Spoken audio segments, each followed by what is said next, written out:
saja. Assalamualaikum warahmatullahi wabarakatuh. Selamat sore semuanya. Ini merupakan program baru dari turunan dari Lamin Ilmu Podcast. Namanya adalah eksklusif interview.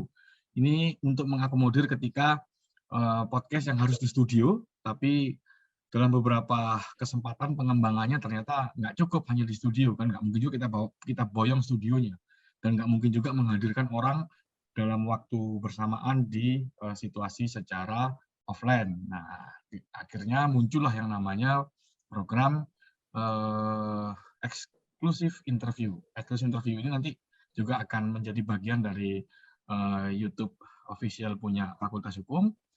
Lebih ke arah sebetulnya bagaimana secara insidental membahas sesuatu yang sifatnya beda juga dengan ruang Lamin Ilmu, ruang dosen. Kalau itu kan tunggal. Nah, ini kan banyak orang seperti ini. Nah, nanti akan menjadi forum diskusi secara online. Nanti kemudian hasilnya akan ditayangkan di YouTube kita. Nah, untuk edisi kali ini posisinya ya sebenarnya siapapun bisa menjadi host. Beda dengan podcast. Kalau podcast kan host tetapnya kan sudah ada, tapi kalau yang eksklusif interview ini siapa saja sebetulnya bisa menjadi host. Tapi untuk kali ini mungkin saya saja sebagai pewawancaranya. Sesekali kan saya mewawancarai Sri Susanti sama Kofifah. Kan biasanya kan mereka yang mewawancarai saya kan begitu. Baik, tema kita pada siang hari ini cukup menarik karena kita akan berpartisipasi dalam perspektif Fakultas Hukum melalui Pusat Studi Anti Korupsi, kan begitu. Pusat Studi Anti Korupsi ini yang kemudian akan menjadi bagian dari Fakultas Hukum Universitas Warman yang akan memunculkan amicus curiae terkait dengan undang-undang Mahkamah Konstitusi, kan begitu ya. Nah, hadir bersama kita pada hari ini bagian dari Pusat Studi Anti Korupsi, yaitu Pak Herdiansah Hamzah, lalu kemudian ada Pak Alfian, lalu kemudian juga ada Ibu Orin Gusta Andini yang kemudian didampingi oleh mahasiswa yang juga ikut serta dalam Pusat Studi Anti Korupsi. Kita tahu Pusat Anti Korupsi ini salah satu pusat studi yang ada di Fakultas Hukum Universitas Warman dan sudah sering melakukan berbagai macam kegiatan, baik secara online atau offline, dan kali ini memunculkan amicus curiae, yaitu bersama dengan kita ada Widya Ningrum dan juga ada Kofifah Nurusobah, serta satu lagi Sri Susanti, kan begitu ya posisinya. Lalu kemudian juga ada Genaro Samuel, kan begitu. Nah, sebelumnya mungkin nanti bisa Khofifah yang melakukan share screen supaya saya pun juga lebih enak untuk membuat wawancara atau interviewnya, kan begitu. Saya stop share dulu punya saya, lalu kemudian silakan Khofifah melakukan. Ya, silakan Khofifah. Sambil menunggu Khofifah, saya kepingin tahu dulu nih, kenapa apa yang disebut sebagai amicus curiae? Karena nggak semua orang bisa memahami yang disebut dengan amicus curiae, apalagi bagi mahasiswa semester 1 nih. Itu bahasa apa kan begitu? Itu dari mana dapatnya? Nah, sebelum kita bicara mengenai substansinya, tapi kita bicara dulu amicus curiae itu jenisnya apa dulu kan begitu. Ini jenis karya tulis baru atau jenis apa atau seperti apa? Ada yang bisa menjelaskan? Pak Herdi mungkin. Amicus curiae seperti apa itu Pak maksudnya Pak? Supaya orang-orang apalagi mahasiswa semester 1 bisa mengerti. Ya, terima kasih Pak Dekan. Ya. Sudah menjadi host kami untuk sore hari ini. Kenapa? Ya, sebenarnya begini, ini adalah bukan pertama kalinya sebenarnya ya saksi terlibat di dalam proses penyusunan amicus curiae. Amicus curiae kan sebenarnya berasal dari bahasa Latin ya, yang artinya sahabat peradilan, friends of the court. Jadi ya, memang amicus curiae ini adalah bagian dari tradisi negara-negara common law ya, bukan civil law seperti Indonesia, tetapi kita tahu sendiri dalam perkembangan sistem hukum sekarang memang sudah terjadi percampuran ya, mixed antara common law dengan civil law. Bahkan beberapa negara juga sudah tidak jelas atau sangat tipis batasan antara tradisi common law dan civil law. Nah, di Indonesia ini kemudian coba diadopsi oleh beberapa kawan-kawan di dalam upaya melakukan proses intervensi tanda petik terhadap kasus-kasus tertentu yang kita anggap kasus yang kontroversial dan berkaitan erat dengan kepentingan publik. Secara historis di Indonesia itu, seingat saya amicus curiae pertama kali itu dilakukan terhadap 2 kasus sekaligus. Satu kasus antara majalah Tempo dengan gugatan Soeharto di majalah Times.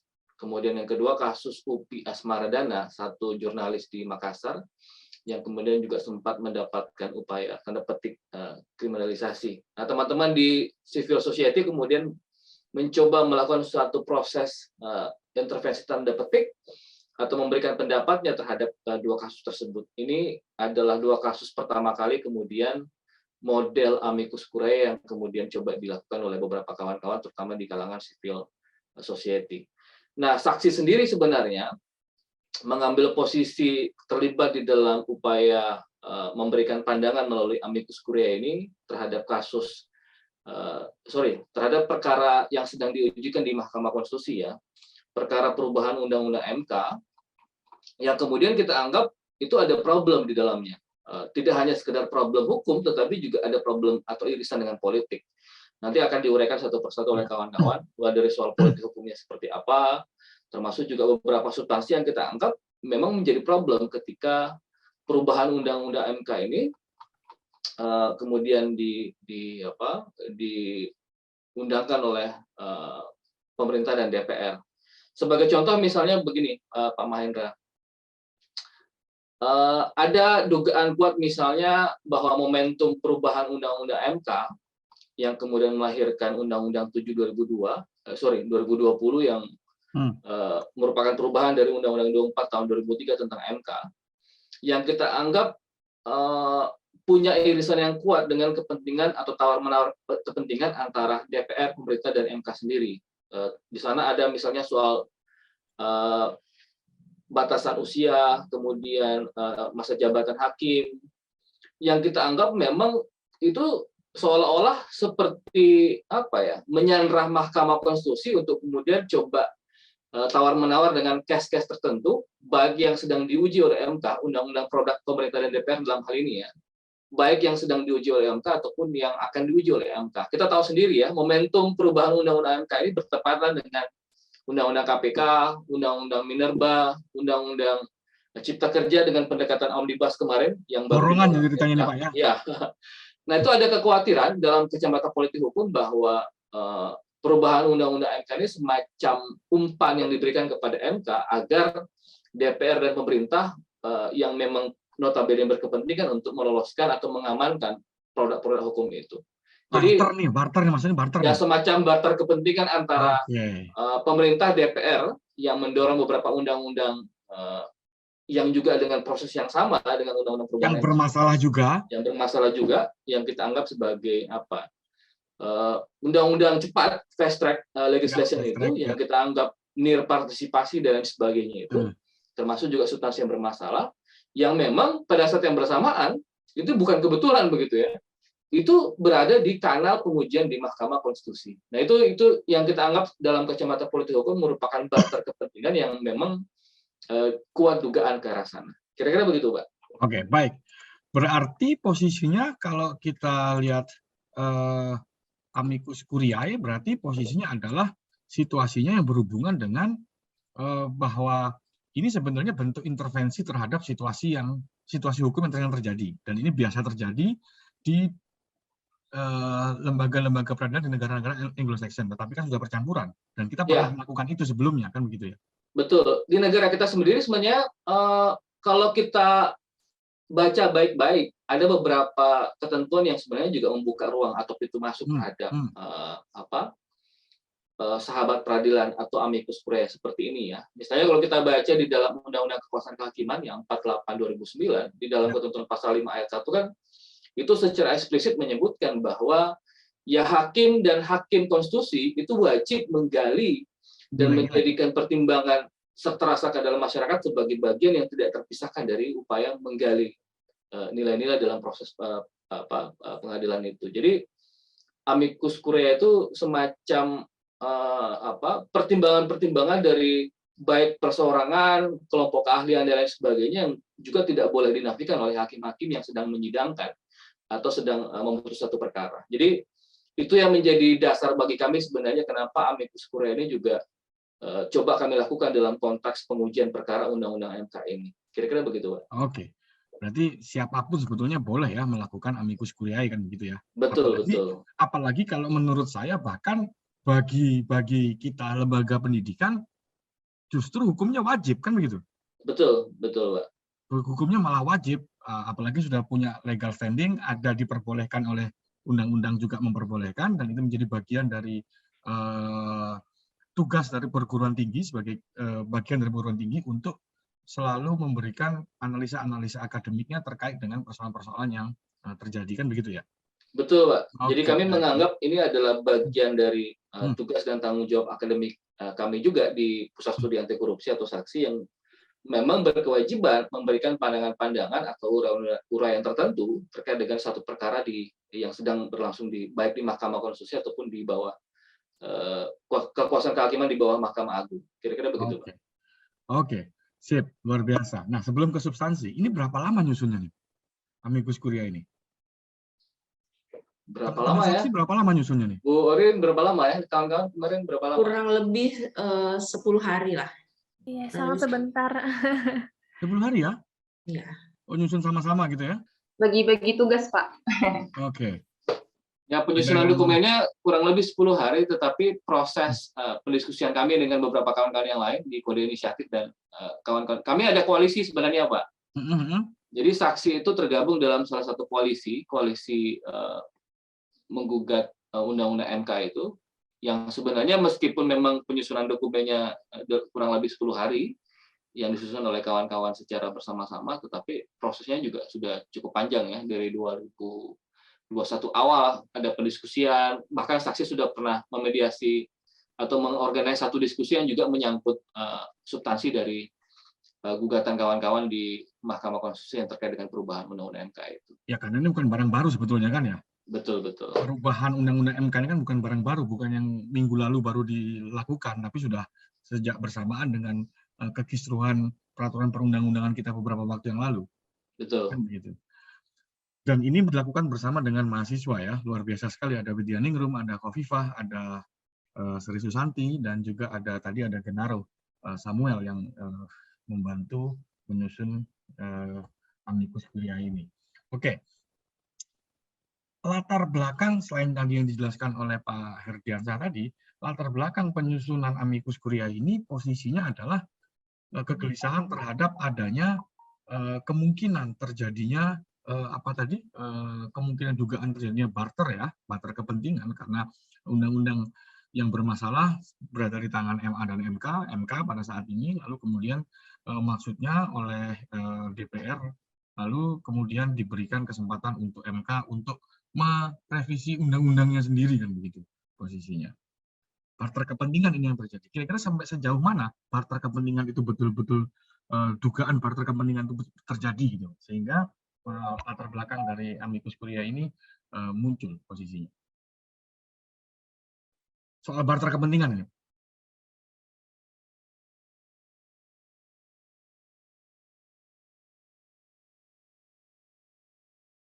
Nah, ya. Oke.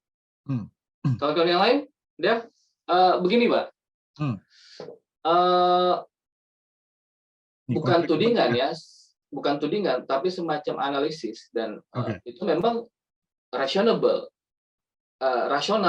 dalam konteks beberapa alasan ya. Satu misalnya, kalau kita lihat misalnya substansi soal perpanjangan masa jabatan hakim dari yang sebelumnya sebenarnya 5 tahun menjadi 15 tahun, kita tidak melihat itu ada korelasi yang kuat dengan kebutuhan MK secara kelembagaan. Kita kan sama-sama tahu ya bahwa MK itu punya bisnis proses kelembagaan yang spesifik, dan kita menganggap tidak ada korelasi yang kuat antara perpanjangan masa jabatan 5 tahun menjadi 15 tahun itu sebagai hal yang dibutuhkan MK. Satu. Untuk saat ini ya. Untuk saat ini ya, satu. Yang kedua, memang tidak ada kebutuhan yang mendesak terkait dengan perpanjangan masa jabatan hakim itu yang 15 tahun. Jadi bagi kami itu memang sangat mencurigakan bagaimana mungkin misalnya pengaturan masa jabatan hakim dalam perubahan undang-undang MK tersebut dilakukan sementara MK sendiri tidak pernah mendapatkan satu analisis yang kuat terkait dengan kenapa harus ada 5 tahun menjadi 15 tahun perpanjangan masa jabatan. Artinya perpanjangan itu nggak pernah ada ini ya, nggak pernah ada kajian akademis yang mendesak gitu ya. Betul. Itu nyambung dengan alasan yang ketiga, misalnya soal nir partisipasi. Bukan hanya terhadap Mahkamah Konstitusinya, tetapi juga terhadap publik ya. Kita sama-sama paham bahwa undang-undang MK sejenis dengan undang-undang bermasalah yang lain yang kita anggap masuk dalam kualifikasi fast track legislation itu. Sama persis dengan undang-undang KPK, undang-undang Minerba, kemudian undang-undang Cipta Kerja yang baru dibatalkan MK pada aspek formilnya kemarin. Yang memang ya seolah-olah tidak pernah ada ruang bagi publik untuk berpartisipasi. Apakah memang itu adalah kebutuhan penting bagi halayak, bagi publik atau bukan? Jadi ketiadaan partisipasi itu menambah kecurigaan kami. Kenapa kemudian ada semacam uraian bagi kami bahwa itu memang ada konteks barter kepentingan yang sangat sulit dibantah. Kemudian alasan yang lain misalnya soal perubahan undang-undang MK ini kan berlaku surut gitu ya. Seharusnya kalaupun misalnya itu dipaksakan untuk diberlakukan perubahan undang-undang MK ini, itu kan mestinya berlaku prospektif. Itu berlaku di kemudian hari begitu ya, khususnya bagi hakim-hakim MK di masa yang akan datang. Tetapi anehnya, kenapa kami menganggap ada soal barter kepentingan di dalamnya? Karena memang ternyata perubahan undang-undang MK ini terutama di pasal klausul peralihannya itu berlaku surut. Berlaku bagi hakim-hakim MK yang lain yang memang sedang menjabat hari ini. Ini kan menjadi saat ini semakin menambah atau semakin menguatkan dugaan kami bahwa memang ada barter kepentingan di dalamnya. Dan yang terakhir, alasan yang paling menguatkan itu sebenarnya itu tadi, bahwa pada saat yang bersamaan ada banyak undang-undang yang sedang diuji atau yang akan diuji oleh Mahkamah Konstitusi yang kebetulan juga kalau kita gali pernyataan-pernyataan dari pemerintah dan DPR itu seolah-olah menegaskan bahwa ini undang-undang kami buat memang menguntungkan tanda petik bagi tidak semua hakim MK ya, tetapi secara keseluruhan menguntungkan. Tetapi pada saat yang bersamaan seolah-olah pemerintah dan DPR seolah ingin mengirim pesan bahwa tolong amankan undang-undang yang sedang kami buat. Jadi momentum pada saat yang bersamaan proses perubahan undang-undang MK ini menguatkan dugaan soal barter kepentingan itu. Jadi sangat sulit untuk dibantah bahwa memang ada barter kepentingan di dalam proses perubahan undang-undang MK yang sedang diuji sekarang itu. Oke, luar biasa. Bu Orin, mau ditambahkan terkait soal, karena kita startnya dari barter kepentingan ini dulu, baru kemudian kita nanti lihat isinya. Ya, saya kira, makasih Pak sebelumnya. Ya. Saya kira kurang lebih sama dengan pernyataan Pak Herdi tadi, dan kita perlu ingat bahwa sebenarnya kalau bicara tentang konflik kepentingan itu penyebab terbesar terjadinya korupsi atau perilaku korup. Jadi sebenarnya upaya-upaya, kita sebutlah dia upaya-upaya mempersuasi hakim MK yang akhirnya membuat hakim MK itu terjebak jadi dalam pusaran konflik. Ya, kamu ku kasih 15 tahun tapi tolong amankan tuh, gitu ya. Nah, seperti itu. Jadi upaya persuasi seperti itu dan materi substansi atau yang diajukan di dalam revisi undang-undang MK itu akhirnya membuat hakim MK terjebak dalam pusaran konflik kepentingan gitu. Dan sebenarnya praktek-praktek merevisi undang-undang MK dan materi dikaitkan dengan materi itu tadi itu sebenarnya bertentangan dengan semangat anti korupsi gitu. Apalagi kita tahu putusan MK itu kan berbeda dengan putusan pengadilan lainnya, misalnya kalau pidana data itu individu dengan negara. Tapi kalau putusan MK ini kan dia sifatnya final dan mengikat, dia berpengaruh terhadap tingkah pola kita dalam kehidupan sehari-hari, dia berpengaruh terhadap kehidupan kita dalam berbangsa dan bernegara. Undang-undang yang dirubah. Objek putusannya adalah undang-undang kan begitu ya? Iya. Bukan orang. Nah, seperti itu. Jadi apa yang dilakukan MK itu berhubungan dengan kebijakan publik atau kepentingan publik gitu. Sedangkan revisi undang-undang MK ini memberi istilahnya banyak keuntungan untuk kepentingan pribadi. Jadi disitulah terjadi konflik kepentingan. Seperti itu kira-kira Pak Hendra. Konflik of interest-nya di situ berarti ya. Iya.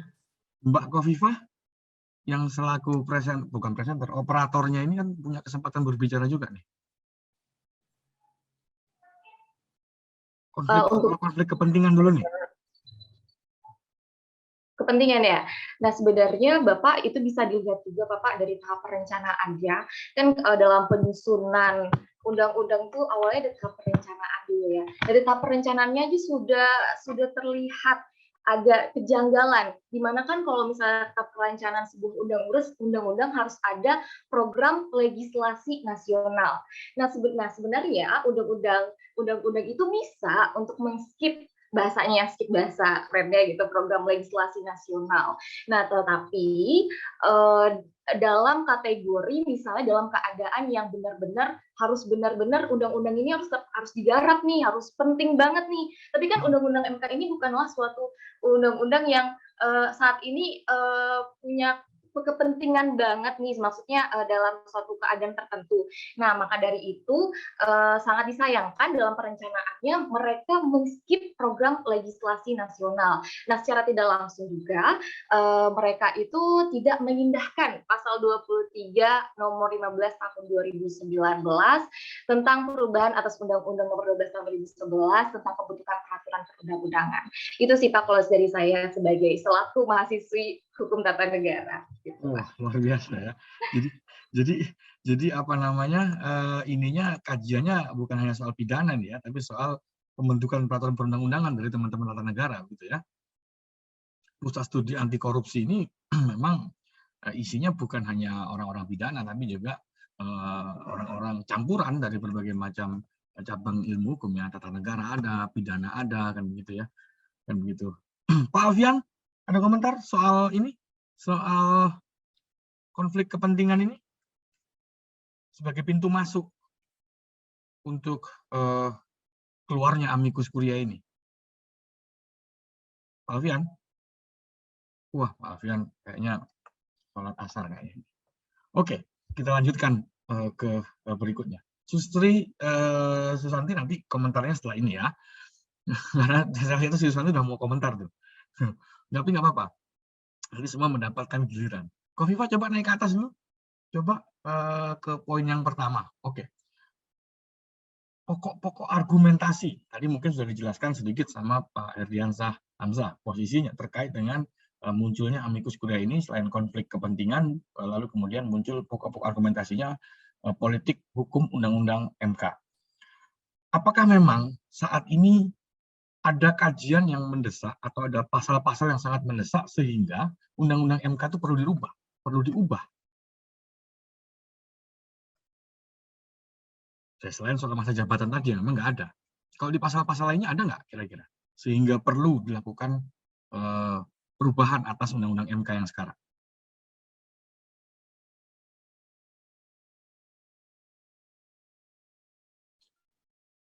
Ya, sebenarnya hampir semua klausul perubahan itu tidak mencerminkan kebutuhan MK secara kelembagaan hari ini. Ya.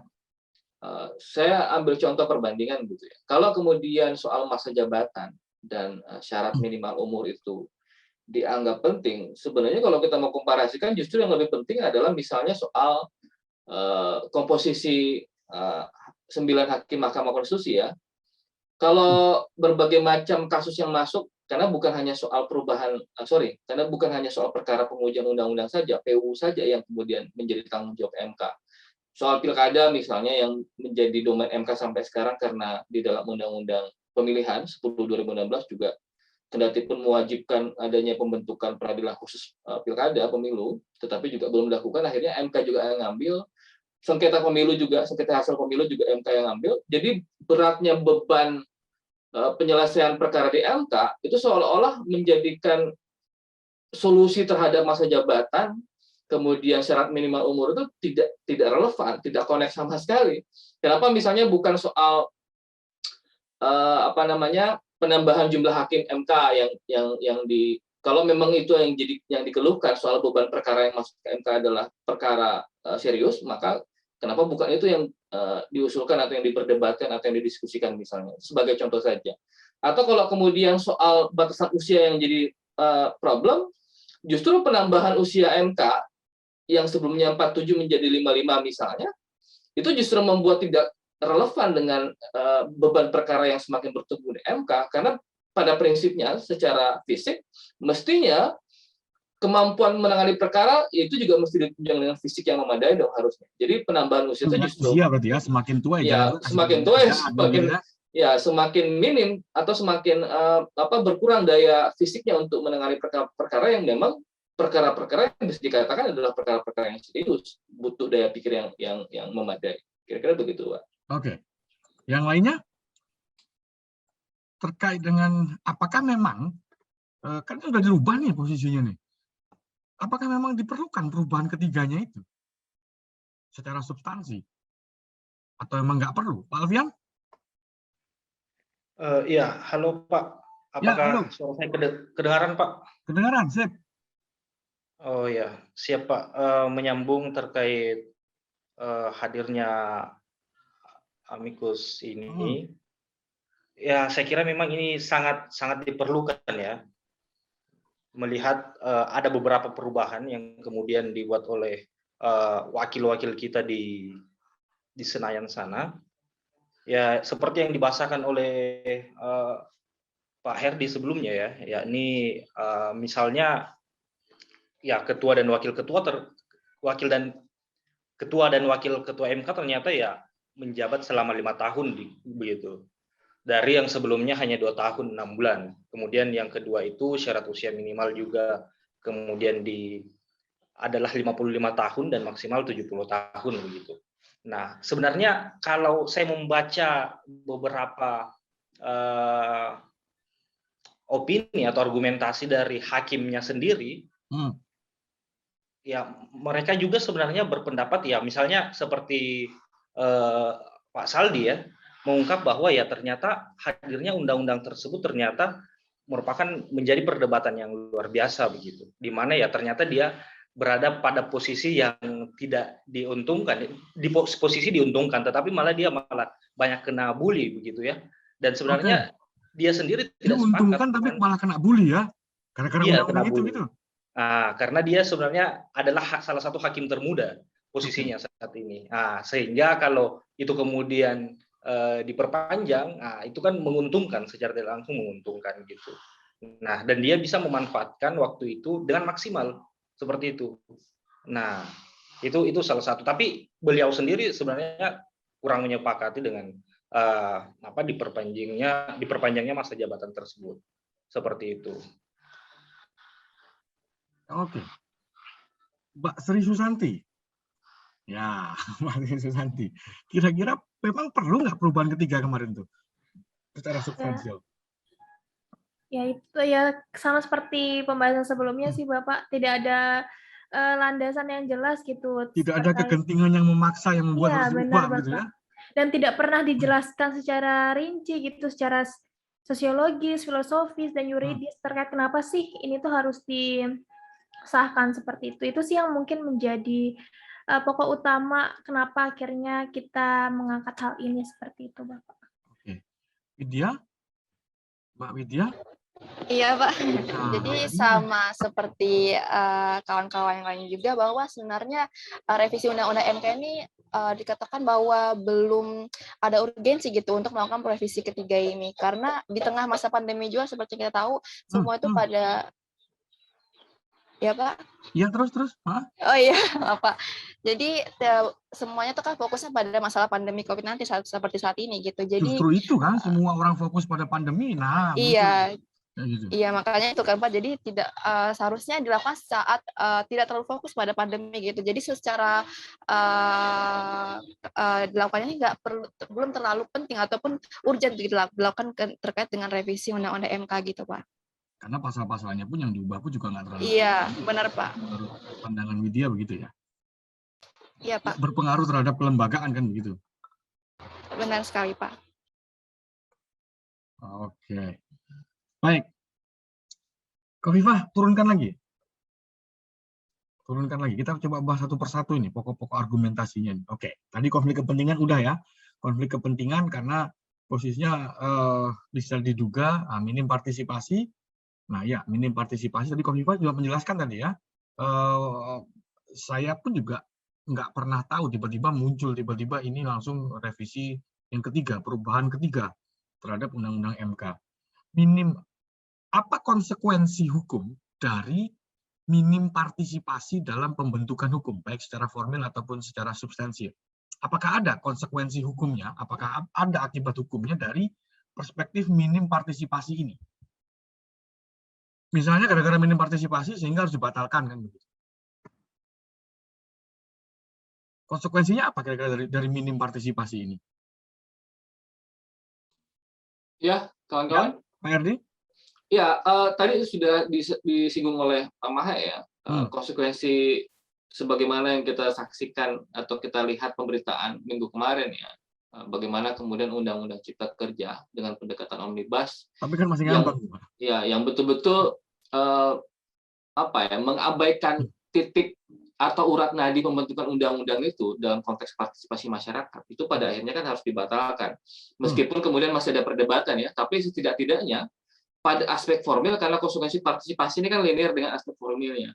Kalau kemudian gugatan formil diterima, otomatis pertimbangan soal ketiadaan partisipasi itu mutlak menjadi hal yang paling dijadikan sebagai pertimbangan atau ratio decidendi dari mahkamah nanti untuk memutuskan bahwa memang undang-undang ini adalah undang-undang yang tidak memenuhi syarat dalam aspek atau proses pembentukannya, terutama cacat secara formil.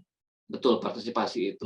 Ya memang ada perdebatan soal putusan MK yang terkait pengujian perkara Undang-Undang Cipta Kerja ya, tetapi setidaknya itu adalah putusan upaya gugatan formil yang pertama kali yang kemudian dikabulkan oleh Mahkamah Konstitusi. Nah, setidak-tidaknya itu menjadi hal yang sama karena kalau kita baca misalnya bagaimana Undang-Undang Cipta Kerja dengan perubahan Undang-Undang MK, termasuk perubahan Undang-Undang KPK dan perubahan Undang-Undang Minerba, ya kurang lebih sama pada proses pembentukannya betul-betul mengabaikan partisipasi yang pada prinsipnya memang adalah mandatori ya, diperintahkan langsung oleh Undang-Undang 12 2011 dalam proses pembuatan peraturan perundang-undangan. Jadi konsekuensi mutlak dari ketiadaan partisipasi ini memang ya kami menganggap itu memang layak untuk dibatalkan karena menafikan semua aspek pada proses pembentukannya, terutama partisipasi masyarakat. Belum lagi misalnya yang disinggung tadi oleh Khofifa soal ya bagaimana mungkin misalnya satu undang-undang yang tidak masuk kualifikasi undang-undang yang bisa dibentuk tanpa masuk di dalam prolegnas itu kemudian diloloskan begitu saja, itu juga bagian dari ketiadaan aspek partisipasi karena di dalam ketentuan pasal 88 Undang-Undang 12 2011 itu kan sebenarnya informasi itu adalah bagian dari partisipasi dan informasi itu harusnya disampaikan sejak dari awal bukan hanya pada proses diseminasi pasca undang-undang diketuk palu atau pasca diundangkan, tetapi dari awal sejak dari perencanaan mestinya bagian informasi itu sudah terbuka dari pembentuk undang-undang dalam hal ini DPR dan pemerintah kepada masyarakat. Nah ini kan tidak sama sekali. Hampir semua informasi yang berkaitan dengan penyusunan undang-undang MK, perubahan undang-undang MK ini bahkan sangat sulit untuk diakses oleh masyarakat. Itu yang kami maksud dengan biasanya kan diajak tuh perguruan tinggi tuh kayak kita tuh berapa kali ya undang-undang tentang IKN kemarin kita ikut. Undang-undang tentang apa gitu ikut gitu ya. Ya, kalaupun misalnya ada upaya untuk mendialogkan baik proses dan substansi dari undang-undang yang disusun atau yang hendak dirubah misalnya, itu juga posisinya sangat minim. Bahkan bisa dikatakan ya DPR dan pemerintah ya, itu seperti apa ya? Kalau kami menyebutnya semacam cherry picking gitu ya, pilah-pilih. Siapa yang hendak diajak dan siapa yang tidak akan diajak. Yang biasanya yang diajak itu adalah mereka-mereka yang cenderung sepakat dengan undang-undang yang akan dibentuk oleh DPR dan pemerintah. Pastinya begitu Pak, kalau tidak sepakat apa yang diajak? Betul, itu problem menurut kami gitu Pak. Iya. Oke, berarti sebenarnya ini ada kemungkinan nanti berkaca pada jurisprudensi sebelumnya di Undang-Undang Omnibus Law, posisi Cipta Kerja ya, bisa jadi digitukan juga berarti posisinya. Ada kemungkinan seperti itu konsekuensi hukumnya ketika mempertimbangkan aspek minim partisipasi. Betul. Kalau hakim-hakim MK konsisten dengan putusannya yang berkaitan dengan perkara pengujian Undang-Undang Cipta Kerja, maka peluang untuk membatalkan pada aspek formil ya, itu juga sama terhadap perubahan Undang-Undang MK ini. Dan harapannya kami juga seperti itu. Tetapi jangan lupa bahwa di samping aspek formil itu juga ada problem dengan substansi undang-undang ini. Ya, pada saat yang bersamaan, kalau dalam kajian kami sebenarnya ya sama persis dengan Undang-Undang Cipta Kerja kemarin yang dibatalkan pada aspek formilnya ya, mestinya juga pada aspek materialnya juga disoal oleh mahkamah. Tetapi kan memang membingungkan gitu ya. Kalau sedikit keluar dari pembahasan, misalnya bagaimana mungkin sesuatu yang dianggap inkonstitusional bertentangan dengan Undang-Undang Dasar, tetapi kemudian diberikan ruang 2 tahun untuk diperbaiki. Gitu. Ya, itu kan apa ya? Dalam logika undang-undang, bagaimana mungkin undang-undang? Ya kalau kita mau menganalogikan orang sholat gitu, Pak ya. Kalau wudunya sudah salah, ya bagaimana mungkin dia sholat dianggap sah gitu? Ya kalau wudunya salah, sholatnya sudah nggak sah gitu. Berarti kan diulang. Betul, harusnya diulang. Itu dibatalkan keseluruhan, tidak ada lagi masa jeda 2 tahun. Nah, itu yang masih menjadi perdebatan kan sampai hari ini. Betul, kan 2 tahun, masa jeda 2 tahun ini apakah posisinya dia tidak berlaku atau berlaku kan begitu, sambil menunggu revisi kan begitu. Dan bahasanya pun juga revisi, kayak skripsi aja kan gitu. Betul, itu dia, Pak. Oke. Paling tidak dari sisi minim partisipasi ini sudah ada jurisprudens dari Mahkamah Konstitusi sendiri kan begitu ya. Nanti kita tanya terakhir, apakah mungkin dia akan konstitusi terhadap membatalkan undang-undangnya sendiri kan begitu. Nanti kita lihat nanti. Oke, berikutnya kalau untuk masih masalah minim partisipasi, saya ingin tadi Kofifa tadi udah menjelaskan tuh pasal-pasalnya soal partisipasi tadi. Konsekuensi hukumnya gimana? Menurut saya sendiri, konsekuensi hukumnya adalah pertama ya, kan undang-undang itu kan untuk masyarakat ya Pak ya. Undang-undang itu untuk mengatur masyarakat. Nah, pikiran sederhananya seperti itu. Bagaimana bisa gitu undang-undang yang dibuat begitu saja tanpa adanya terlibatnya masyarakat di dalamnya. Lah, buktinya ada itu. Nah, itu sudah Pak. Nah, seperti Bapak bilang, seperti yang IKM kemarin, nah undang-undangnya itu ada webinar kan Pak, biasa tuh ada webinar di akademiasi. Nah, harusnya seperti itu juga sih, supaya masyarakat tuh tahu, apalagi stigmanya hukum itu tahu, tidak tahu, dianggap tahu. Nah, bagaimana kita bisa tahu sedangkan nggak ada webinarnya sama sekali, tiba-tiba muncul begitu saja. Secara tidak langsung itu benar-benar membuat tergores pembentukan undang-undang yang benar-benar menjunjung tinggi demokrasi lah, karena kan demokrasi itu kan adalah dari rakyat untuk dan oleh rakyat. Nah seperti itu. Nah berkenaan juga dengan saya tertarik nih Pak sama pernyataan Bapak, apakah nanti kondisi revisi undang-undang MK ini sama nanti situasinya sama Undang-Undang Cipta Kerja. Nah, itu juga Pak yang jadi pertanyaannya. Apakah nanti ketika Undang-Undang MK ini benar-benar direvisi, apakah bakal DPR nih disuruh revisi lagi nih dalam tenggat waktu berapa tahun seperti Undang-Undang Cipta Kerja. Dan FYI juga nih Bapak, saya kan baru baca nih juga berita mengenai Undang-Undang Cipta Kerja. FYI, for your information. Asik. Oke. Ya, beda generasi ini, hostnya beda generasi, jadi saya bingung kadang-kadang dengan bahasa kalian. Tapi nggak apa-apa, lanjutin. Saya ketawa. Beda generasi, beda generasi. Jadi, Undang-Undang Cipta Kerja itu Pak direvisi selama 2 tahun, dan ternyata selama revisi itu Undang-Undang Cipta Kerja tetap berlangsung gitu, tetap berlaku dalam masa revisi itu. Otomatis kita melakukan apa ya? Logikanya Tunggu dulu. Sebentar. Saya informasi ini inisiatifnya dari mana sebetulnya revisi ketiga ini? Dari pemerintah atau dari DPR? Dari DPR. Gerindra, DPR, Pak. ya? Iya, politiknya nama partainya Gerindra. Nah, itu. Nah, jadi inisiatifnya dari itu. Nah, jadi ditakutkan lagi MK mengeluarkan putusan bahwa iya ini mungkin salah formil secara dan substansinya. Nah, maka dari itu diberi waktu berapa tahun untuk merevisi lagi Undang-Undang MK. Tapi selama revisi itu tetap diberlakukan. Itu kan kayak seakan-akan kita melakukan hukum gitu, aturan yang sebenarnya itu salah gitu. Itu kan namanya kayak buang-buang waktu ya kan Kak? Kayak ya, revisi, tapi selama revisi itu harus tetap dijalankan. Ya kan komprominya begitu Bu di sini. Iya, maksudnya kayak ini aturannya emang udah salah secara substansi. Nah, tetapi kita tetap juga melaksanakan aturan yang sebenarnya dari awal sudah salah. Seperti Undang-Undang Cipta Kerja yang 2 tahun itu. Dikasih waktu revisi, tapi tetap selama revisi itu tetap berlaku. Kan sangat disayangkan ya Pak. Atau Susan atau Widya, kira-kira partisipasi ini supaya jelas nih ya, kan kita mempersoalkan minim partisipasi nih. Menurut Susan atau menurut siapapun lah yang menjawab di sini, partisipasi publik di dalam pembentukan peraturan perundang-undangan itu seperti apa sih? Iya, mungkin saya menjawab duluan karena Widya tadi sedang ada urusan dengan alam, Bang Air Oke. kecil. Tapi lagi banyak suara unggas, Bapak. Mohon maaf sebelumnya. Oke, unggas ya. Oke. Iya. Bisa dikirim unggasnya tuh. Pak Alfian siap membakar tuh. Iya. Siap. Iya benar tadi Bapak kata Kofifa juga kalau misalnya partisipasi itu penting sekali gitu karena benar apabila hukum itu apabila aturan disahkan mau tidak mau kita harus mengikutinya gitu. Benar sekali saya juga menyambung kalimat Kofifa tadi Bapak ketika Undang-Undang Cipta Kerja disahkan gitu ya.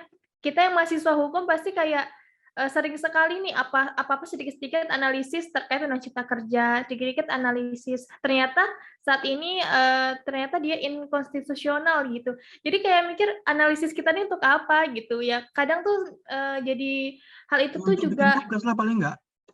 Iya Bapak. Untuk memenuhi tugas. Iya sih. Benar maksudnya. Minimal kan itu minimal. Iya benar. Ya, itu juga Bapak kenapa partisipasi ini penting sekali agar masyarakat juga tahu gitu karena sekecil-kecil undang-undang lalu lintas saja kalau misalnya masyarakat tidak tahu tapi dia ternyata melanggarnya dia harus menerima sanksinya gitu ya kan Bapak. Nah makanya kenapa partisipasi ini menjadi urgent dan menjadi pokok-pokok argumentasi yang akhirnya diangkat seperti itu. Oke. Berarti memang partisipasi masyarakat atau partisipasi publik dalam sebuah peraturan perundang-undangan di level manapun, di level nasional ataupun daerah itu menjadi salah satu hal yang penting. Ini jadi PR Pak Herdi, karena di level daerah itu ya kita tahu sendirilah partisipasi publiknya kan ya begitu. Jadi ada kemungkinan nanti ini semua yang berhubungan dengan peraturan di bawah undang-undang posisinya bisa juga dilakukan pengujian secara formil karena beberapa perda-perda itu malah terkesan partisipasi publiknya seadanya kan begitu, bahkan nggak ada sama sekali. Nah ini berarti PR. Ini berarti membuka putusan MK yang kemarin dan yang tentang Omnibus Law kemarin dan yang sekarang ini posisinya ini sebenarnya membuka banyak situasi sampai ke level daerah juga karena kalau yang dipersoalkan adalah peraturan perundang-undangan kemarin Undang-Undang Cipta Kerja dan juga ini adalah minim partisipasi publik berarti banyak di bawahnya itu yang juga yang mengharuskan partisipasi publik tapi tidak dilakukan kan begitu. Ya betul Pak. Kalau di dalam ketentuan Undang-Undang 12 kalau kita baca beberapa ayat itu kan sebenarnya ada dua kualifikasi tuh. Jadi lisan tertulis kemudian ya bisa dilakukan dalam bentuk macam-macam ya kunjungan kerja, rapat dengar pendapat, seminar, lokakarya yang seperti yang dibilang oleh Viva tadi, uji publik dan lain sebagainya. Dan yang terakhir yang tidak kalah pentingnya adalah soal bahwa partisipasi itu juga mesti dilakukan dalam bentuk atau kanal informasi yang memadai bagi masyarakat. Nah kita bayangkan betul pada saat ada isu perubahan Undang-Undang MK itu diusulkan untuk dibahas bertepatan dengan bertepatan dengan pembahasan Undang-Undang Cipta Kerja waktu itu betapa sulitnya masyarakat termasuk bagi kami sendiri untuk mendapatkan dokumen-dokumen yang terkait dengan apa yang akan dibahas di DPR yang terkait dengan draft rancangan dan naskah akademik itu. Jadi menandakan bahwa memang dalam konteks partisipasi betul-betul minim dan sama sekali tidak ada dalam proses pembahasan undang-undang ini. Jadi tidak hanya bertentangan dengan undang-undang, tapi juga partisipasi kan juga akan berkonsekuensi terhadap legitimasi undang-undangnya, Pak. Jadi kalau kemudian Undang-Undang Cipta Kerja, Undang-Undang MK, KPK, Minerba itu kemudian mendapatkan banyak protes dari masyarakat, itu bisa kita maknai bahwa memang itu adalah itu adalah kesalahan DPR dan pemerintah sendiri yang membuat undang-undang yang mereka buat juga tidak mendapatkan legitimasi yang kuat dari masyarakat. Jadi protes di mana-mana itu menjadi hal yang wajar karena memang ketiadaan partisipasi begitu. Dan terakhir yang Pak Mahya tadi bilang bahwa ini juga ada konsekuensi ke daerah. Dan salah satu pihak yang tidak pernah dilibatkan dalam proses penyusunan undang-undang Cipta Kerja misalnya kemarin juga kan daerah-daerah gitu ya. Ya belakangan ya saya sama Pak Mahya sendiri ya, ngelihat gitu ya. Bagaimana daerah kemudian dumel, ngomel-ngomel sendiri padahal mereka punya ruang untuk menyampaikan keluh kesahnya, apa yang menjadi problem mereka di daerah. Mereka kan bagian dari pemerintah sebetulnya. Betul. Misalnya soal kewenangan yang ditarik di Undang-Undang Cipta Kerja, tapi tidak ada upaya yang serius juga untuk mendialogkan apa sebenarnya keinginan daerah dengan pembahasan satu kewenangan program pusat itu undang-undang. paling gitu aja ya. Betul. Dan partisipasi juga tidak berlangsung ke aspek itu ya, ketiadaan keterlibatan daerah-daerah di dalam proses penggodokan undang-undang itu. Nah, dalam kacamata kita, dalam konteks undang-undang MK ini, saya pikir tidak bisa juga dikatakan elitis, kendati pun bahwa undang-undang MK tidak banyak yang mendiskusikannya. Beda misalnya dengan undang-undang Cipta Kerja kemarin, beda misalnya dengan undang-undang KPK atau undang-undang Minerba. Memang harus diakui bahwa undang-undang MK, perubahan undang-undang MK ini yang 7/2020 itu memang tidak elitis sebenarnya, cuma memang tidak banyak orang mendiskusikannya. Makanya kami bilang waktu itu, ya kami di Saksi misalnya harus berpandangan bahwa perubahan undang-undang MK itu juga merupakan bagian yang tidak terpisahkan dengan kualifikasi fast track legislation yang lain yang dibuat dengan cara ugal-ugalan itu, yang menafikan partisipasi publik dalam aspek proses pembuatan. Jadi kami mencoba dengan cara berpikir seperti itu, kira-kira Pak. Oke. Baik. Berikutnya, jadi posisinya kalau partisipasi masyarakat ini kan posisinya dia lebih ke arah terkait dengan konsekuensi secara formil. Dan sudah ada nanti contohnya yang kemarin dilakukan di jurisprudensinya ketika undang-undang yang sifatnya omnibus law dan segala macam. Baik, yang keempat. Alasan yang keempat, Khofifah, tolong turun. Masa jabatan hakim, Pak Alfian. Ini wajar nggak sih hakim dikasih waktu 15 tahun ini, Pak Alfian? Kalau saya aja, Pak Alfian ya. Kalau bisa masa jabatan dekan itu 2 tahun dan diperpanjang 2 kali, Pak. 1 kali aja. Jadi total 4 tahun, Pak. Jangan lama-lama, Pak. Capek, Pak. Jadi dekan aja pusing, Pak. Apalagi ini hakim MK, Pak. Ini yang cuma 9 orang se-Indonesia cuma 9 orang. 15 tahun, Pak. Kira-kira menurut Pak Alfian bagaimana, Pak? 15 tahun jadi hakim itu kira-kira apa enggak meledak itu, Pak? Nah, ya siap, terima kasih, Pak. Jadi melihat lahirnya sebuah aturan itu ya, itu kemudian menjadi salah satu dasar dari kecurigaan kami bahwa ya memang benar ada apa-apanya gitu. Nah, yang sebelumnya dibahas oleh kawan-kawan sebelumnya bahwa ya jangan-jangan memang ada kepentingan, barter kepentingan antara yudikatif dan legislatif dalam hal ini MK ataupun DPR seperti itu. Nah, kalau persoalan wajar tidak wajar, apakah itu 15 tahun, 2,5 tahun dan seterusnya ya, saya kira terkait ya bagaimana kemudian DPR merasionalisasikan itu. Apakah itu kemudian menjadi hal penting untuk diatur untuk menjadi 15 tahun seperti itu. Tetapi kami kemudian tidak melihat bahwa ada rasionalisasi yang memberikan sebuah dampak ataupun keuntungan di dalam undang-undang tersebut kalau misalnya itu kemudian diperpanjang sampai misalnya 15 tahun seperti itu. Kenapa kemudian kita tidak memberikan kesempatan-kesempatan kepada generasi muda kita yang mungkin lebih energik untuk melakukan tugas-tugas demikian seperti itu. Saya kira sangat banyak kemudian kita memiliki sumber daya manusia yang kemudian bisa ditempatkan di situ. Seperti itu, Pak. Ya, artinya kan begini, Pak. Kalau ini saat ini berarti menjadi hakim MK adalah, kalau kita bicara institusi ya, hakim MK adalah salah satu jabatan yang paling panjang di Indonesia. Benar nggak kira-kira? Contoh nih, misalnya dekan hanya maksimal 8 tahun, kan begitu. 2 kali masa jabatan, rektor juga begitu, presiden 5 kali 2, kan begitu. Mau ketiga nih, nggak tahu nih bisa dia apa enggak yang ketiga nih. Kepala desa saja dia 8 posisinya. Dalam 6 atau 8 ya, kepala desa itu 6 ya? 6. Kepala desa, Pak? Iya, 6 atau 8 ya? 5 kayaknya, Pak. Kepala desa lebih lah, 6 kalau nggak salah. 5 tahun ya kepala desa itu ya? Iya, masa jabatan 5, Pak. Nah, baru kemudian ini 15 tahun. Jadi ini adalah posisi jabatan yang paling panjang masa durasinya. Iya. Iya, betul, Pak. Jadi ya bisa dikatakan demikian. Itu kemudian membuat durasi atau masa menjabatnya seorang hakim MK itu ya menjadi terpanjang di antara pejabat-pejabat negara lainnya seperti itu. Berarti katakanlah umur saya sekarang 40, terus tahun depan saya terpilih menjadi hakim MK. Berarti saya akan menjabat sebagai MK sampai umur 56, pensiun habis itu saya. Iya. Luar biasa 15 tahun jadi hakim MK ini. Panjang. Iya, betul Pak. Nah, itulah kemudian menjadi ada apa gitu, ya kan? yang kemudian menjadi diskursus kami bersama membangun kira-kira ada apa gitu di dalam undang-undang itu, seperti itu.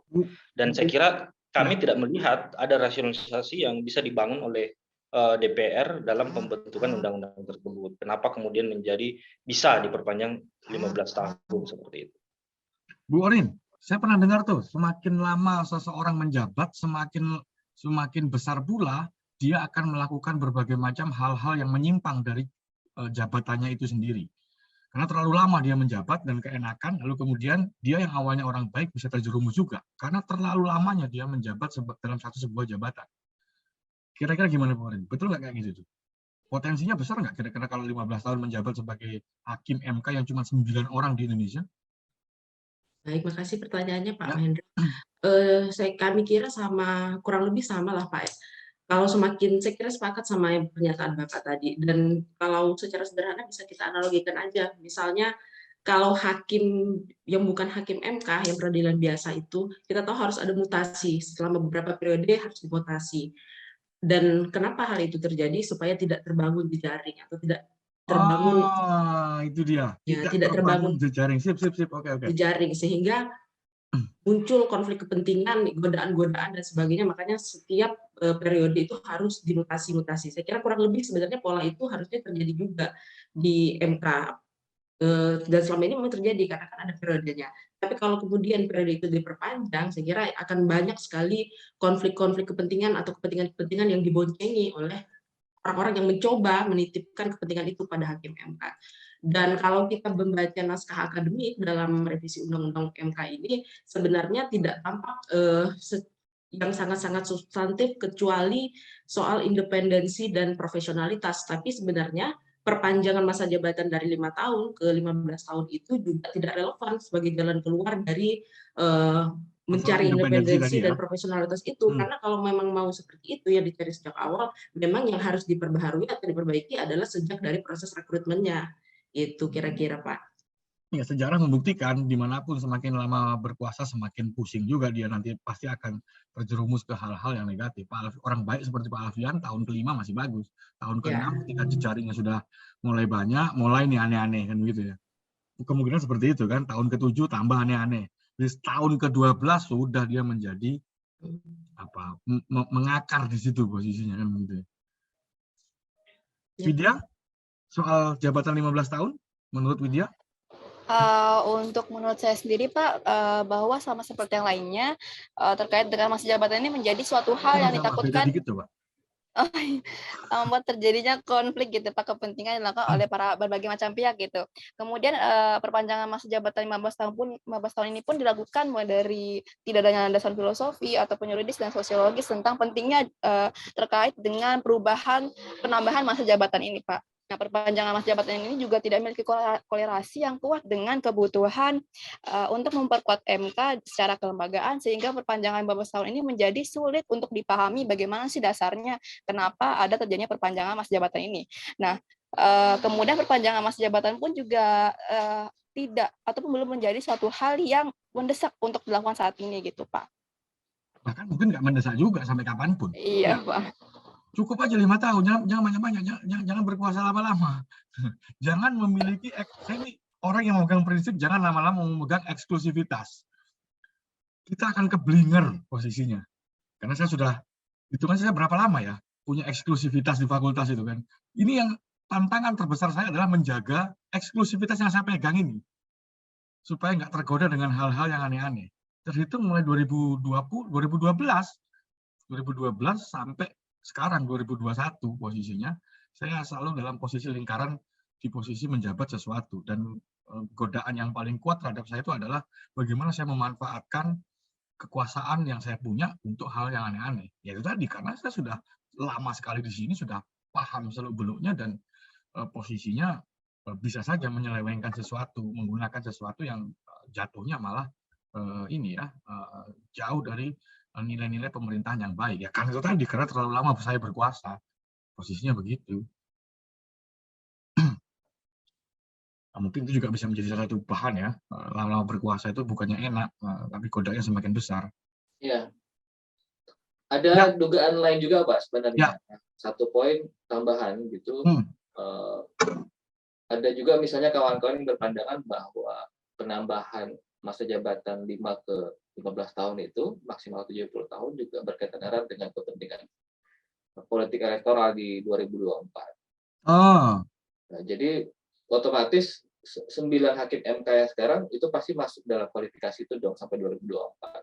Jadi kepentingan untuk mengamankan agenda-agenda politik di 2024. Tapi kan ini bahasa politik ya. Tapi kendati pun demikian, itu juga menjadi bagian yang tidak bisa kita nafikan begitu saja, analisis seperti itu. Tapi yang pasti, yang diuraikan oleh kawan-kawan tadi, soal tidak ada argumentasi yang cukup di dalam naskah akademik, kenapa masih 15 tahun misalnya, tidak ada kebutuhan mendesak dalam penambahan usia masa jabatan itu, termasuk juga soal polarisasi sebenarnya. Kenapa kita selalu mengatakan bahwa, seperti yang Pak Mahendra bilang tadi, 5 tahun misalnya sebagai bentuk priorisasi. Priorisasi itu kan berfungsi untuk melakukan proses evaluasi terhadap jabatan yang dipegang seseorang gitu. Kalau dalam masa 5 tahun misalnya pasca evaluasi ada kecenderungan masalah dengan integritas, masalah dengan kinerja dan lain sebagainya, maka ada punishment di belakangnya terkait dengan masa jabatan berikutnya, apakah kemudian akan dipilih kembali atau tidak. Nah, kalau kemudian masa jabatan itu jadi 15 tahun, maka ruang atau priorisasi yang dihilangkan itu menjadi, kita juga sangat terbatas dalam proses evaluasi, baik kinerja, integritas dan lain sebagainya. Itu kan juga menjadi bagian yang bermasalah juga kan dari MK selama ini. Begitu kira-kira, Pak. Oke. Baik, kita lanjut. Kofifa, nomor 5. Alasan yang kelima posisinya. 70 tahun ya, 70 tahun posisinya. Hakim MK 47 tahun dengan usia maksimal 65 tahun. Mengubah menjadi syarat minimal 55 tahun untuk diangkat menjadi hakim MK. Berarti harus 55 tahun nih berarti. Rentangnya sekarang 55 sampai 70 ya? Iya, betul, Pak. Iya, betul, Pak. Saya masih lama mau jadi hakim MK ini. Menunggu 15 tahun lagi saya mau jadi hakim MK ini. 16 untuk bisa menjadi hakim MK. Satu sisi, tadi yang disampaikan, ya kita nggak menafikan ini ya situasinya. Kita loh banyak ketemu dengan orang-orang di atas 50 tahun, sudah banyak yang sakit. Ya nggak? Teman-teman dosen-dosen kita yang di atas 50 tahun itu udah banyak yang sakit. Itu kerjaannya cuma ngajar. Nggak ngapa-ngapain. Profesor-profesor yang sudah tua-tua itu banyak juga itu posisinya. Nah, ini disuruh memutuskan sesuatu yang sifatnya berat. Kira-kira apa yang kemudian teman-teman dari saksi memasukkan persoalan usia hakim ini ke dalam amicus curiae ini? Boleh? Atau yang lain? Alfian, Pak Alfian? Ya Pak. Jadi kalau saya melihat, mungkin ya, ini mungkin dugaan saya, kenapa kemudian dimasukkan batas usia maksimal yang kita lihat sepertinya itu cukup tua ya untuk seseorang menjabat sebuah jabatan. Mungkin karena berangkat dari ya umur itu ketika makin tua mungkin makin bijaksana dalam mengeluarkan putusannya. Ya, namun juga, ya Pak, banyak orang tua tidak bijaksana, Pak. Nah, betul sekali, Pak. Itu maksud saya bahwa ya usia itu ya tidak menentukan kebijaksanaan atau kedewasaan dalam membuat sebuah putusan. Ya. Nah, ya, maka saya kira kemudian DPR harus membuat pertimbangan lain untuk itu, sehingga menguatkan alasannya kenapa kemudian dia menggunakan usia atau nominal angka seperti itu untuk menjadi syarat menjadi sebuah hakim MK. Kalau saya seperti itu, Pak. Saya kira kurang tepat ya ketika itu dijadikan alasan ya, agar bisa lebih bijak kemudian mengambil keputusan. Saya kira kurang tepat seperti itu, Pak. Ya, itu yang alasan ya, alasan teman-teman dari saksi memasukkan itu sebagai bagian dari argumentasi di amicus curiae ini ya. Karena usia sebetulnya tidak bisa dipandang sebagai hanya satu parameter soal bijak dan segala macam tidak bijaknya, begitu ya, Pak Alfian? Iya betul, Pak. Itu salah satu alasannya. Nah, kalau menurut Pak Alfian sendiri kira-kira berapa, Pak, usianya, Pak, seorang hakim MK itu? Ini kan supaya kita bisa memberikan pandangan juga kepada masyarakat, kepada teman-teman bahwa ya jangan 55-70 lah, tapi kira-kira sekian gitu. Gimana, Pak? Nah, ini kan posisinya kan dalam amicus curiae ini ada argumentasi bahwa 55 sampai 70 kan begitu ya, dan itu Iya, betul, Pak. tepat posisinya kan begitu. Nah, menurut Pak Alfian sendiri kira-kira supaya kita bisa memberikan pandangan juga kepada masyarakat, menurut Pak Alfian kira-kira berapa usia seorang hakim MK itu? Ya, kalau 30 saya sampai 55 gitu atau berapa? ya bisa, atau mungkin bisa menggunakan standar 65 atau 60 seperti itu. Kita gunakan standar jabatan-jabatan yang biasa digunakan di beberapa instansi di Indonesia seperti itu. Dan sebenarnya itu pun sebenarnya sudah tergolong tua, ataupun menurut saya itu kurang produktif dalam menjalankan sebuah jabatan. Mungkin bisa 55 ataupun 60 seperti itu. Itu menurut saya, Pak. Teman-teman tulis di sini pakai contoh yang Korea ya. Coba Kofifa turunkan. Iya benar, yang Korea. Di sini, mana nih? Nah, itu di bawah tuh, itu Korea tuh. Coba turunin. Sampai tengah. Kan begitu. Korea berapa? Korea 40. Kenapa kok Korea? Kenapa nggak lainnya aja? Ini jangan-jangan yang bikin perbandingan nih karena memang sambil nonton film Korea. Sambil nonton drakor nih. Kebetulan ini gitu. Atau lihat film Korea tuh ya? Apa Law School ya? Law School ya? Terinspirasi sebenarnya Pak. Sebenarnya ini saya masukin kan itu Pak. Bagus loh film Korea Law School itu, saya belum sempat nonton ya. Oh iya betul Pak, Law School keren banget, tapi kebanyakan pidana sih Pak. Ya iya lebih ke arah pidana filmnya. Ya biarin aja toh, yang penting itu menjadi sebuah perbandingan ya. Sempat ngintip HP-nya Pak Maha itu kayaknya langganan Netflix sama View. Iya betul. Itu ada tuh Pak di situ Pak. Rekomendasinya sering muncul tuh di Korea film Law School gitu. Kayaknya itu bagus itu. Kofifa kenapa Korea? Iya, jadi kenapa Korea? Sebenarnya kan saya pengennya tuh ngutip juga dari Amerika gitu kan. Tapi karena kebetulan jurnal terpercaya yang saya dapat itu dari Mandas College Victoria Gallery yang judulnya Menilik Arah Politik Perubahan Undang-Undang Mahkamah Konstitusi. Nah, di situ dia ada studi banding nih Pak antara Korea dan juga di antara Korea Selatan. Nah, di situ tuh Pak mengatakan bahwasanya kok di Korea Selatan itu Pak umur minimalnya adalah 40 tahun. Kalau menurut saya itu adalah suatu hal yang jauh banget ya, dari 55 ke 40 tahun. Nah, dan mereka latar belakangnya hanya sekedar latar belakangnya adalah merujuk yang penting sudah berpengalaman di hukum, entah itu menjadi jaksa atau pengacara dan sebagainya. Tapi kita bandingkan nih Pak, kalau kita lihat ya harus kalau kita lihat Mahkamah Konstitusi yang direvisi ini harus jadi doktor. Bentar ya, mana ya? Ini di atasnya tuh. Yang mana nih Pak? Di atasnya. Yang harus berijazah minimal doktor kebanyakan. Di bawah. Ya, itu di bawah 55 tahun itu. Nah, ini ya itu yang mana sih? Yang ini kayak ini. Selama 15 tahun dan harus berijazah minimal doktor. Nah, itu benar-benar berbanding terbalik sama Korea Selatan yang bisa dikatakan mereka adalah negara yang maju gitu. Kayak jauh banget nih perbandingannya, ekspektasinya terlalu tinggi ditambah lagi usia yang terlalu tinggi. Jadi itu sih Pak, mengapa saya angkat Korea Selatan. Ditambah lagi memang benar ketika saya nyusunnya ini sambil nonton drakor Korea, jadi itu bisa jadi inspirasi. Tahu aja Bapaknya. Gitu sih Pak. Ya. Juga sama-sama civil law mungkin ya Bapak menjadi. Iya betul, sama-sama civil law. Ya karena kalau misalnya kita mengikuti negara-negara yang common law, rasanya sangat bisa dibilang berbeda gitu. Makanya mungkin jadi pertimbangan juga kenapa Korea yang dipilih karena sama-sama civil law seperti itu. Oke.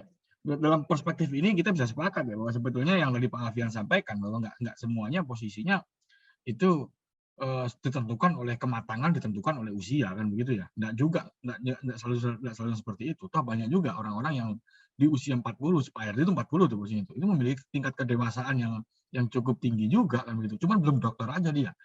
Kalau dokter bisa belum mendaftar di Korea kan begitu. Pindah warga negara aja Pak.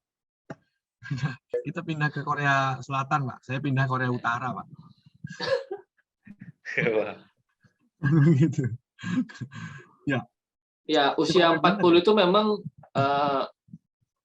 jadi semacam perbincangan di kultur atau kebudayaan kami di daerah-daerah. Hampir setiap daerah yang saya dapati pasti selalu bilang usia yang tidak bisa dirubah lagi karakternya itu pasti di usia 40. Usia yang paling produktif itu pasti di usia 40.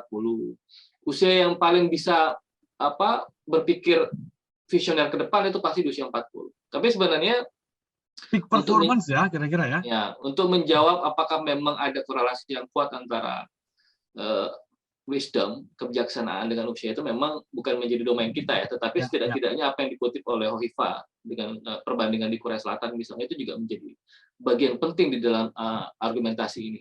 Nah, itu yang tidak kami dapatkan dalam naskah, baik naskah akademik ataupun argumentasi yang lain bagi mereka-mereka yang memang mendukung atau mendorong perubahan undang-undang MK yang kemudian salah satu bagiannya adalah soal penambahan usia minimal dari 47 tahun ke 55. Di dalam bagian terakhir dari amicus curiae yang kami susun sebenarnya, ya kami juga meminta setidak-tidaknya sama dengan undang-undang sebelumnya yang sebelum dirubah 47 tahun. Tetapi tetap terbuka perdebatan, diskusi dan kajian. Sebenarnya usia ideal itu memang di usia berapa? Bisa jadi misalnya 40 dan lain sebagainya. Mungkin kawan-kawan psikologi bisa memberikan referensi banyak nanti soal itu. Kira-kira begitu, Pak. Oke, lanjut Kofifa. Yang alasan ke-6, argumentasi yang ke-6, Kofifa. Nah, ini yang paling penting ini. Argumen ini kami tutup dengan adagium nemo judec in causa sua. Posisinya kan begitu ya. Bahwa hakim tidak boleh mengatur dan mengadili dirinya sendiri. Nah, ini gimana penjelasannya nih? Apakah memang dalam perspektif ini MK mengadili dirinya sendiri melalui undang-undangnya itu? Bu Orin? Ya, makasih Pak Mahendra. Jadi memang amicus curiae ini kami tutup dengan adagium et nemo judex in causa sua, karena memang tadi sudah dipaparkan bahwa substansi yang direvisi dalam undang-undang ini sangat sifatnya parsial, menguntungkan hakim MK, sekalipun hakim MK mungkin sifatnya pasif ya, tapi tetap saja substansi yang direvisi itu yang menguntungkan. Padahal kita tahu kalau seorang hakim mengadili perkara yang berhubungan dengan dirinya sendiri, lebih-lebih keluarganya, semenda, dan turunan ke bawahnya itu seharusnya dia wajib mengundurkan diri. Dan kalau ketika MK mengoreksi dirinya sendiri dalam revisi undang-undang MK ini, tentu saja adagium hukum ini bahwa hakim tidak boleh mengatur dan mengadili dirinya sendiri ini terabaikan seperti itu. Terus siapa dong jadinya yang mengkoreksi ini? Ya, ini kan kalau kita kaitkan dengan substansi-substansi yang berkaitan dengan hal-hal yang menguntungkan dari revisi undang-undang MK itu terkait perpanjangan masa jabatan dan sebagainya, dan menyambung juga tadi sebenarnya yang soal sebenarnya semua kalau mau dijelaskan memang harus berkorelasi, termasuk juga tadi kalau kita berbicara tentang adagium ini masuk juga tadi sebenarnya tentang ambang batas usia hakim. Harus ada kajian dulu usia berapa sebenarnya orang dianggap produktif untuk kemudian menjadi hakim. Sebenarnya kalau di dalam naskah akademik kita temukan kajian tentang itu, entah DPR studi banding kemana, kemudian menjustifikasi atau punya kajian mendalam tentang menetapkan mengapa harus 55 sampai 70 tahun, saya kira ruang perdebatan tentang ambang batas usia hakim ini mungkin akan bisa sedikit masuk akal. Nah, masalahnya kan kita tidak menemukan itu. Dan kalau kita ditanya kapan usia atau umur untuk mengatakan seseorang bijak dan sebagainya, itu kan sifatnya sangat subjektif dan butuh kajian mendalam. Justru karena itu hal-hal yang seperti ini tadi jika dikaitkan dengan adagium nemo judex in causa sua ini, nah itu menjadi bertentangan gitu. Oke. Gitu kira-kira jawaban saya. Oke. Widya? Terus gimana dong untuk masalah ini? Masalah apakah dibatalkan begitu saja? Yang membuat undang-undang menarik atau merubah sendiri kan begitu, tanpa harus lewat MK kan begitu. Itu ya kira-kira jalan yang paling bagus sebetulnya, yang idealnya. Nggak usah lewat MK, nggak usah di judicial review lewat MK, tapi kesadaran dari si pembuat undang-undang ini kemudian membatalkan undang-undang tersebut atau merubah undang-undang tersebut kan begitu. Itu ya kira-kira Bu Orin.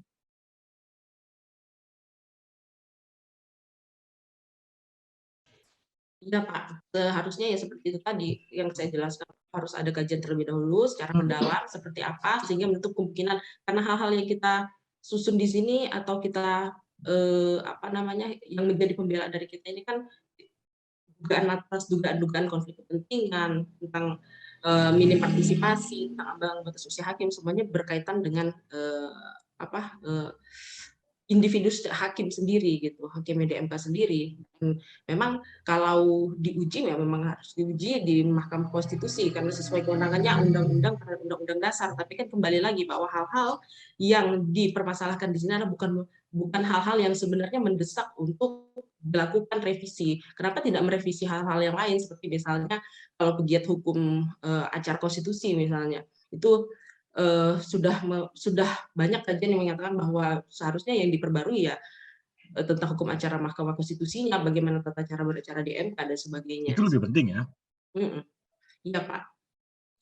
Oke. Ya sebagai tambahan, sebenarnya kalau seingat saya dulu pada saat Mahkamah Konstitusi periode pertama zamannya Gimli itu kan juga pernah melakukan pengujian yang serupa, Pak. Makanya hakim-hakim MK yang periode sekarang itu menjadikan itu sebagai jurisprudensi, meskipun memang ya secara prinsip ada gium yang disampaikan di dalam amicus curiae kami ini menyebutkan bahwa memang ya tetap aja tidak etis kemudian MK menguji ketentuan atau aturan yang mengatur dirinya sendiri begitu.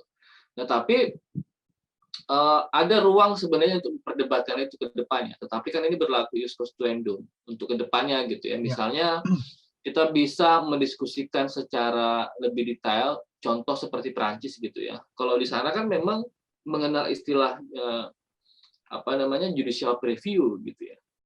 Di mana satu undang-undang sebelum saya kemudian pernah mendengar istilah judicial preview nih, kayaknya di tesisnya siapa begitu. Ya, artinya untuk menghindari kemudian konflik kepentingan dalam konteks allegium ini kan bisa jadi misalnya pembuat undang-undang sebelum undang-undang itu diundangkan itu mesti ada proses pengujian terlebih dahulu atau yang kita sebut dengan judicial review. Kalau sekarang kan memang ya kita lebih mengenalnya sebagai judicial review sebagaimana sistem yang berlaku di Indonesia gitu ya, undang-undang ketuk palu diundangkan baru kemudian dibawa ke Mahkamah Konstitusi. Nah di Prancis misalnya konteks judicial preview itu dilakukan sebelum undang-undang diketuk palu. Jadi ada mekanisme atau desain atau sistem yang kemudian kita pakai untuk menguji terlebih dahulu apakah materi undang-undang itu memang firm dengan kebutuhan yang sekarang, tidak mengandung unsur konflik kepentingan dan lain sebagainya. Baru kemudian diketuk palu. Mungkin itu bisa kita pertimbangkan ke depan. Kira-kira begitu, Pak. Nah, nanti kita undang Pak yang menulis tesis tentang judicial review itu, Pak. Iya. Saya tahu orangnya, Pak. Nanti kita undang Pak orangnya, Pak. Karena saya tahu di mana juga dikerjakan tesis itu, Pak. Dia lagi di kampung ya, Pak. Lagi di kampung. Nanti kita undang konsep judicial review ini kan begitu. Baik, terakhir kesimpulannya nih, ini yang paling bawah, langsung paling bawah. Teman-teman nih paling bawah, Khofifah, paling bawah. Oke. Yakin teman-teman nih, yang paling bawah nih, teman-teman saksi nih, yakin meminta, kepanjangan. Nah, di sini nih. Teman-teman saksi melalui amicus curiae ini, ya sebenarnya teman-teman saksi ini kan mewakili sebetulnya ya, bukan teman-teman saksi ya. Saya pun sebagai bagian dari Fakultas Hukum, juga bagian dari saksi pun juga merasa, nah ini sesuatu yang, apalagi kita berkaca dari putusan sebelumnya yang terkait dengan Undang-Undang Cipta Kerja sebelumnya. Teman-teman meminta kepada yang mulia majelis MK membatalkan Undang-Undang perubahan ketiga ini dengan mempertimbangkan pendapat argumentasi yang diberikan tadi. Yakin? Yakin dengan itu? Yakin bisa? Apakah hakim MK akan konsisten dengan putusan sebelumnya? Sri Susanti? Iya, saya pribadi sih yakin. Ini kan namanya minta nih, harus yakin kan? Jangan jawab yakin. Iya, benar. Untuk kepentingan siaran harus jawab yakin. Iya, benar-benar. Kalau tidak yakin mungkin amicus ini tidak jadi, Bapak. Itu jawaban yang bagus. Jadi hakim akan konsisten ya dengan putusan sebelumnya. Ketika cacat formil, maka secara formil paling tidak, ini kan ditulis nih, cacat formil yang di atasnya kan. Ini ada sedikit Khofifah, harus diperbaiki tuh. Catat baik secara formil maupun material. T dengan C-nya tuh agak diperbaiki dikit tuh. Nah, ketemu kan? Cacat baik secara formil maupun material, sehingga seharusnya posisinya sudah harus dibatalkan kan begitu. Dia yakin? Yakin Bapak? Apa alasan yang membuat hakim harus tekanan publik misalnya bagaimana? Faktor public pressure terhadap undang-undang MK ini. Ya Pak? Public pressure-nya gimana terhadap undang-undang MK ini selain dari kita? Karena dari penyusunan atau proses pembuatan revisi undang-undang MK yang ketiga ini juga sangat minim partisipasi publik, sehingga ruang untuk menyatakan pendapat gitu dalam penyusunan revisi undang-undang MK ini sangat-sangat minim sekali. Kemudian juga di situasi yang sangat tidak tepat dan beberapa perubahan-perubahan yang tidak urgent untuk dilakukan seperti itu, Pak. Sehingga saya yakin yakin cetak formil dan material untuk dibatalkan gitu apabila memang cacat seperti itu, Pak. Oke. Baik. Yang lainnya, the last statement ini, statement terakhir, pertanyaan terakhir juga soal yakin nggak yakin ini. Kalau minta kan harus yakin. Itu yang belum terjawab sama Widya ya. Apakah publik di luar sana juga melakukan pressure terhadap selain kita nih? Apakah publik di luar sana juga melakukan pressure terhadap MK untuk membatalkan undang-undang atas dirinya sendiri ini posisinya? Selain yang disampaikan tadi Pak Herdi, apa koalisi apa tadi Pak? Ya, koalisi gugat undang-undang MK, perubahan MK. Ya. Tapi prinsipnya begini, Pak. Tadi saya sudah sempat mention bahwa memang ada kecenderungan pendiskusian mengenai perubahan undang-undang MK ini agak sedikit elitis. Enggak seksi dibandingkan undang-undang Cipta Kerja KPK, dan makanya kami mencoba menanamkan pola pikir bahwa kita mesti menganggap undang-undang MK ini adalah bagian dari fast track legislation itu yang juga sama dengan undang-undang KPK, perubahan undang-undang Minerba, undang-undang Cipta Kerja dan pendekatan omnibus adalah produk yang bermasalah, legislasi yang ugal-ugalan dan lain sebagainya. Jadi kami memang selalu berusaha mencoba mendiskusikan ini dengan kawan-kawan yang lain bahwa sebenarnya kita juga berkepentingan. Contohnya kemarin gitu ya, rasionalisasinya kan akhirnya dapat dari apa yang kami harapkan, bahwa ada korelasi yang kuat antara undang-undang Cipta Kerja nanti dengan pengujian di Mahkamah Konstitusi. Jadi kalau misalnya kawan-kawan menolak undang-undang Cipta Kerja, undang-undang KPK, undang-undang Minerba misalnya, itu juga pada saat yang bersamaan itu juga mestinya menolak undang-undang MK karena memang ada memiliki basis logika yang sama. Betul, basis logikanya yang sama, dan benteng terakhir untuk menguji itu kan juga di Mahkamah Konstitusi, Pak. Walaupun nggak dipakai demo ya, kalau kita lihat posisinya kan undang-undang KPK, undang-undang Cipta Kerja, kemarin kan undang-undang Minerba pakai demo hampir seluruh Indonesia, undang-undang KPK terutama itu. Betul. Ini kan nggak ada demo ini. Ya, ada, tapi tidak sebesar yang terjadi ketika momentum undang-undang Cipta Kerja kemarin, Pak ya, karena memang tidak banyak yang didiskusikan mengenai undang-undang MK itu. Tapi kan apakah public pressure itu akan mempengaruhi putusan MK? Terlepas daripada tadi Pak Herdi menyampaikan bahwa ini harus dalam satu frame yang sama karena basis logikanya sama, sehingga ketika yang tiga mendapatkan perlakuan seperti itu, maka yang ini karena dia memiliki basis fast track legislation tadi sehingga harusnya sama. Tapi kalau tiga ini Pak, dia pakai public pressure yang cukup tinggi, yang ini sedang atau mungkin kecil maksudnya. Pengaruh nggak kira-kira itu Pak? Sangat berpengaruh, Pak. Sebenarnya public pressure-nya juga terjadi di undang-undang MK. Cuman karena memang pressure publiknya tidak seperti aksi massa di undang-undang Cipta Kerja misalnya. Kita bisa lihat misalnya berapa banyak gugatan terhadap undang-undang MK itu juga kurang lebih dengan undang-undang KPK ya. Banyak misalnya masyarakat yang memang punya legal standing untuk mengajukan gugatan yang sama dengan perkara yang sama pula gitu. Itu adalah bagian sebenarnya public pressure gitu ya. Kendati pun tidak ada aksi-aksi massa menduduki DPR sebagaimana yang terjadi hampir tangkap polisi kemarin. Betul. Jadi public pressure-nya berbeda dengan undang-undang MK ini. Lebih banyak kemudian public pressure itu di ruang pengadilan Mahkamah Konstitusi yang kemudian direpresentasikan oleh kawan-kawan lawyer dan sebagainya. Ya tentu saja itu derajat tekanannya tentu saja berbeda ya kalau dilakukan dengan cara-cara aksi-aksi massa gitu. Tetapi setidak-tidaknya itu membuktikan bahwa memang ya masih banyak kemudian publik juga yang resah dengan berbagai macam perkara termasuk juga undang-undang MK ini. Kira-kira begitu. Oke, Pak Alfian. Ya, siapa? Ya, jadi kalau gimana Pak? Ya, kira-kira bagaimana nih? Permintaan teman-teman melalui amicus curiae ini potensi untuk dikabulkan oleh hakim MK Oh ya, siapa? Pertama berbicara tentang keyakinan ya, saya sama halnya dengan kawan-kawan sebelumnya, tentu saja saya harus yakin bahwa ini kemudian diterima, yang dimana kita menganggap bahwa undang-undang ini cacat secara formil maupun material seperti itu. Seperti yang disampaikan oleh kawan-kawan sebelumnya bahwa ya memang ketika kita merujuk pada Undang-Undang 11 2011 itu ya minim partisipatif, kemudian secara substantif saya kira tidak dituangkan secara jelas apa kemudian yang menjadi landasan kenapa aturan-aturan tersebut kemudian lahir seperti itu.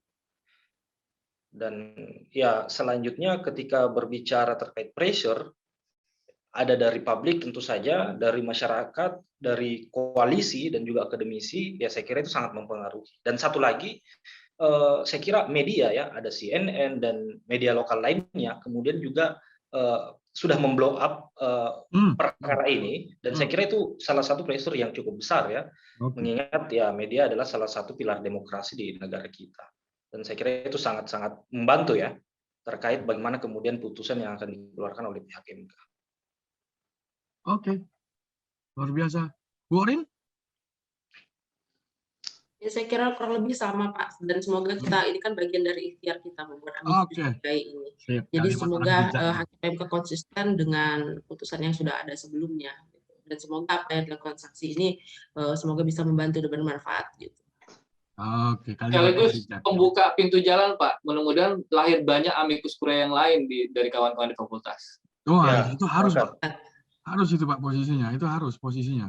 Ya itu tadi makanya di awal saya menanyakan apa sih amikus curiae itu kan begitu. Bagi sebagian orang mungkin mengerti, tapi bagi mahasiswa-mahasiswa yang di semester awal mungkin ini jenis Korean street food mana lagi nih kan begitu kan. Kan begitu. Ternyata amikus curiae itu sangat sudah lama, sesuatu yang sifatnya sudah lama dan dalam beberapa kesempatan sangat berpengaruh terhadap situasi peradilan, situasi yang atau kasus-kasus hukum yang sedang perkara-perkara hukum yang sedang berjalan kan begitu. Jadi kedepannya mungkin bisa jadi Pak Alfian, saya, Bu Orin, Pak Herdi mungkin kedepannya tugas-tugas mata kuliah itu diarahkan untuk hal-hal yang seperti ini kan begitu ya. Tugas mata kuliah itu oke, kalian bikin misalnya tentang sekarang lagi rame apa nih kan begitu ya. Coba bikin dong amikus curiae kan begitu. Kalau bagus ya kirim kan begitu. Setuju. Tentu saja ini melalui pengkajian yang tidak copy paste, tidak sembarang main ambil jurnalnya orang kan selama ini kalau bikin tugas kan begitu mahasiswanya. Ya enggak Kofifa? Enggak katanya. Enggak, tapi artinya ini bisa menjadi salah satu alternatif kan begitu bagi partisipasi kita, dan yang paling penting tadi ini adalah bentuk tanggung jawab, bentuk kewajiban dari perguruan tinggi apalagi fakultas hukum seperti kita untuk selalu terlibat dalam proses-proses bukan hanya sesuatu yang sifatnya terjadi di dalam proses pembelajaran tapi juga perkara-perkara yang sedang berjalan atau fenomena-fenomena di bidang hukum yang sedang berjalan kan begitu ya. Ini bagian dari tanggung jawab kita bersama untuk mencerdaskan kehidupan bangsa. Bukannya soal ngajar, tapi juga membenarkan yang benar, menyalahkan yang salah. Kan begitu. Baik, saya kira ini luar biasa sekali. Nggak terasa hampir 1 jam lebih posisinya kita berdiskusi untuk program eksklusif interview. Tunggu aja tanggal main dan tanggal tayangnya. Nanti semua mahasiswa wajib nonton ya, mahasiswa yang sedang mengambil mata kuliah terutama di bidang kenegaraan, studi kenegaraan, HTNH harus nonton ini sebagai sebuah referensi. Dan mudah-mudahan kita tunggu saja nanti putusan MK bisa berkelindan dengan apa yang kita diskusikan pada sore hari ini. Terima kasih Pak Herdi, Bu Orin, sama-sama Pak Alfian, Susan, Widya, dan Bang Operator, Kofifa Nur Sobah. YouTube kita sudah